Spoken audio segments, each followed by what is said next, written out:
I'd like to tell you a little bit about the history of AARDA, the American Autoimmune Related Diseases Association. As the founder 25 years ago, when we started, I understood what the problems were, but I just didn't understand how they could be solved. But I did believe that by fostering collaboration among all the autoimmune players, that we could do much to help an autoimmune patient. So that is collaboration. Fostering collaboration became actually the big bold word in our mission statement. And one of the first things we had to do is to find out how many autoimmune patients there were, because nobody seemed to have an answer for me. So with our very limited funds at that time, we commissioned a study at Johns Hopkins to look at epidemiology study and come up with a report. And out of that report, we found, looking at just 24 autoimmune diseases, that there were over 24 million autoimmune patients. Well, this was a surprise, not only to us, but to NIH and most of the people working in the autoimmune space were so focused on their particular disease, they really did not realize that this was a very large number of people. Well, as founder, I began to think, well, if we could bring together the different people involved, the different organizations involved, we would have a much louder voice. So one of the things that we did that I'm very proud of is we formed the National Coalition of Autoimmune Patient Groups. That was over 19 years ago, and that group has now grown to 39 groups. And by putting our voices together, and the very first thing we did was to start calling our diseases autoimmune. And I thought that was a very good starting point that we could all agree upon.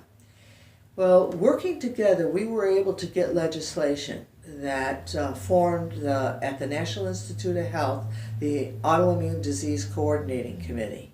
That committee went on to develop the first national autoimmune disease research plan. So that was fairly significant, and that year we were able to increase spending for autoimmune disease by $50 million for that committee. Well, the committee then took that epidemiology study and started a registry of families with multiple autoimmune disease, of which AARDA participated and provided many of the families, because we had been also looking at this through a survey. When that study, which is actually still going on today, it did show that these diseases did run in families. That's what it proved. Up until that point, really there was not a lot of indication that the diseases run in families, but that opened up the whole area of genetic research into autoimmune disease, where research did find that there was definitely a genetic connection between many of the autoimmune diseases. So that was, the coalition still works together on advocacy issues because it enhances our voice.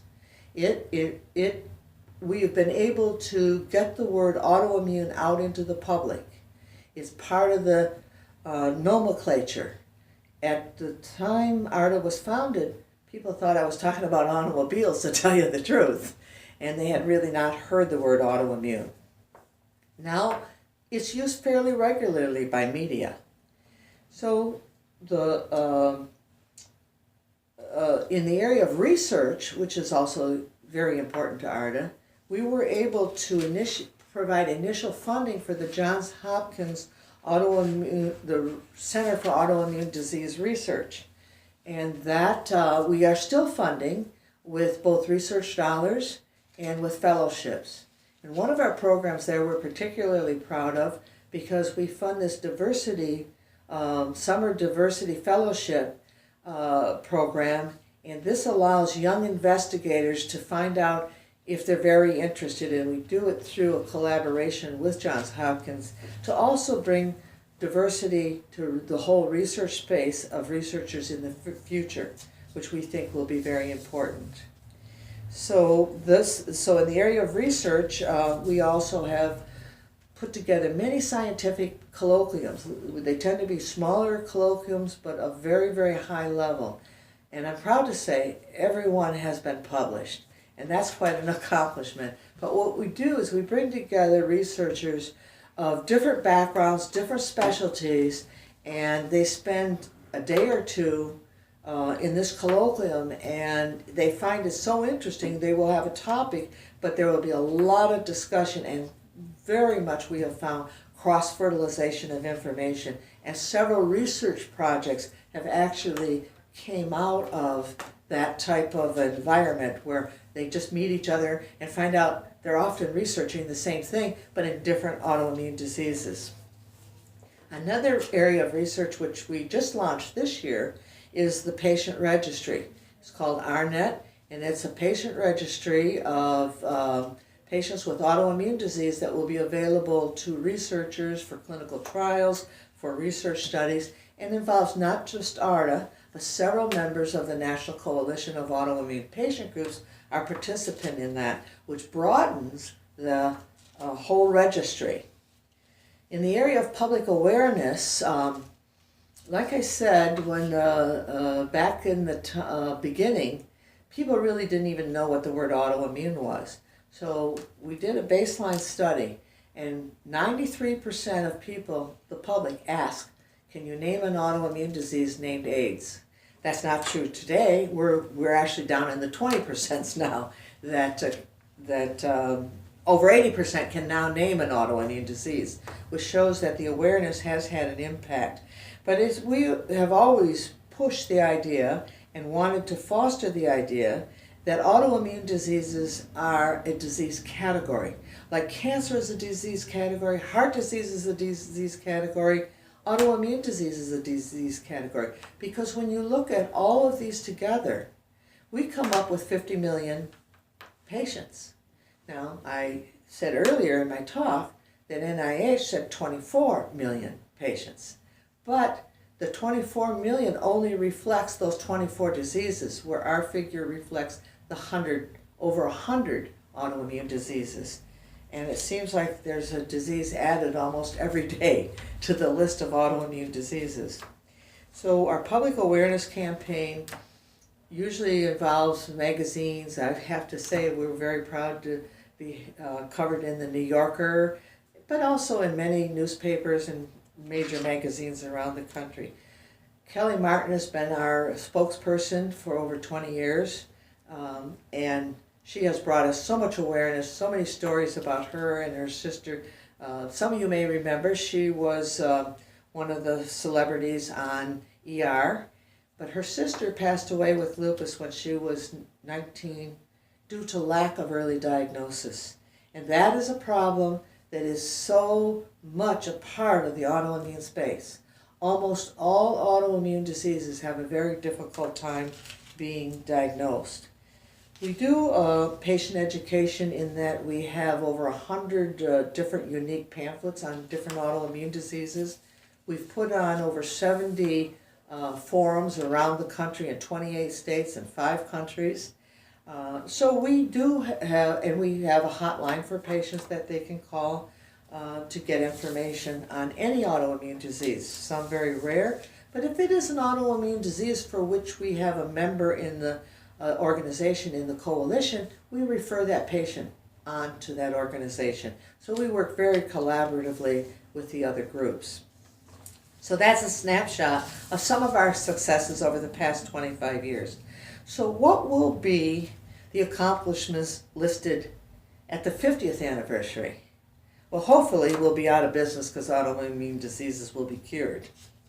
But I'd like to focus on what will be accomplished hopefully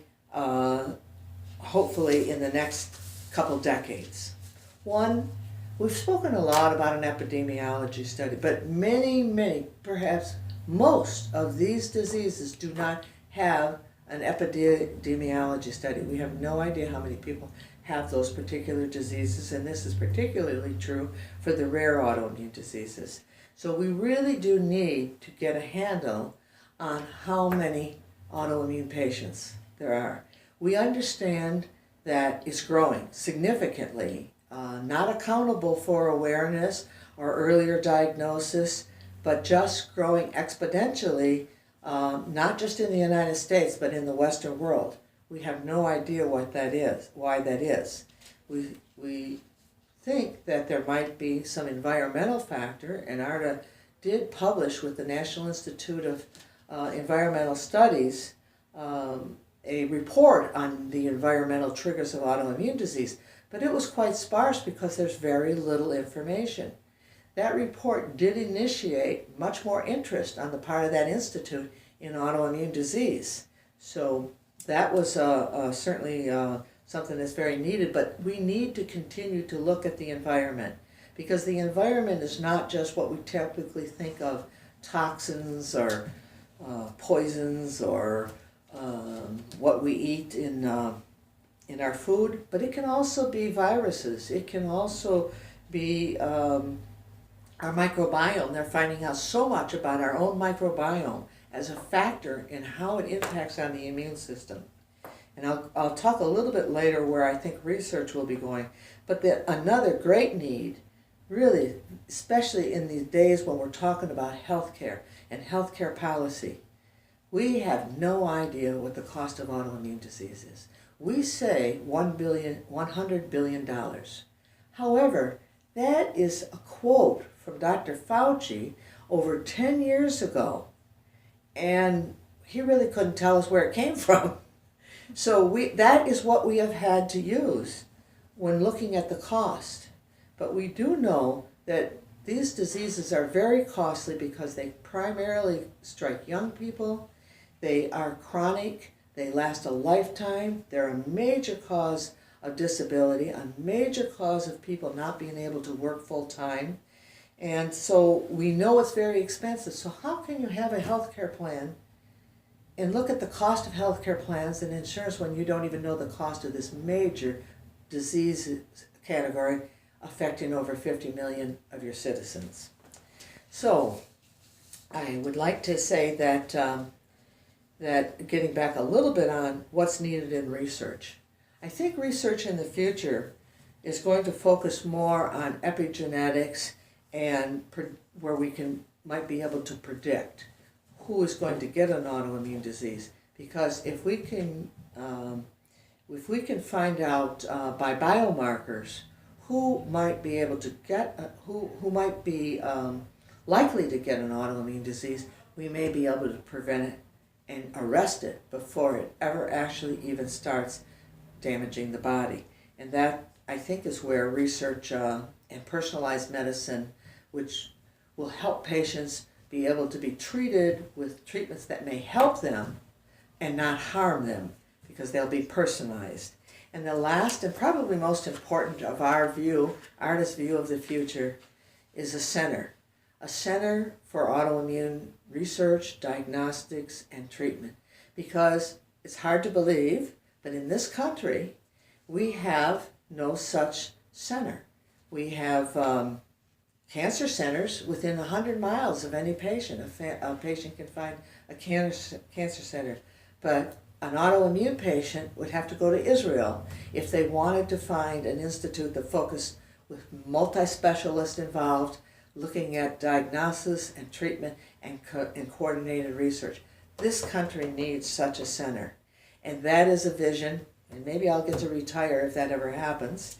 AARDA has started a fund, actually promoted by patients themselves. But that's not ever going to be enough to fund a major millions of dollar research center.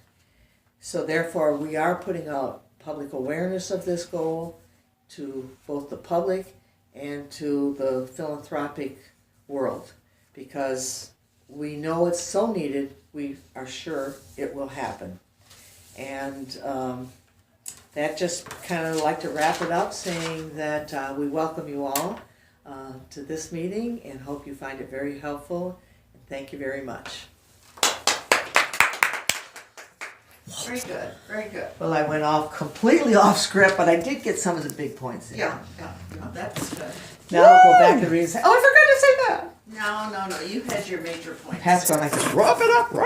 Okay, wait. Oh, I turn it off. I know. Oh, that's okay. We made it. Just hit this okay first. It won't do anything to you.